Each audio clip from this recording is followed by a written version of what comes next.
For regional analysts, these developments underscore the deepening polarization in the Americas, a dynamic shaped by ideological divisions, security concerns, and the strategic calculations of both local and global powers.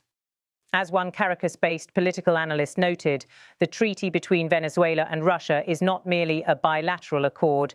It signals a shift in alignment that could embolden other regional actors to recalibrate their own relationships with major powers. Russian officials, for their part, have welcomed the treaty as an opportunity to expand Moscow's influence in Latin America, an area long dominated by US political and economic leverage. Energy cooperation is expected to be a cornerstone of the new agreement, with potential joint ventures in oil and gas exploration, as well as in technology transfer for refining and production infrastructure. Beyond the energy sector, defense cooperation between Moscow and Caracas is also set to deepen.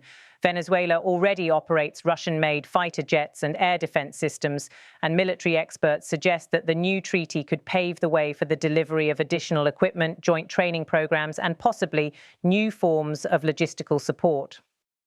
For Washington, these developments pose a dilemma. On the one hand, the US continues to exert significant economic pressure on Venezuela through sanctions and restrictions aimed at curbing the Maduro government's access to global markets. On the other hand, the visible deepening of Caracas's partnership with Moscow threatens to undermine US influence in its own geopolitical backyard.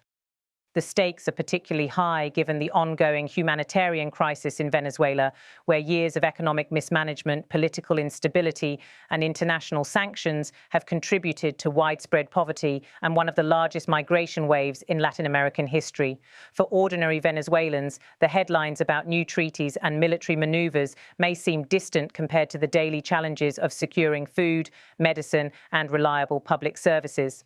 Yet, as recent events have shown, the broader geopolitical struggle has very real consequences on the ground. In border regions, communities report increased tension and heightened security patrols.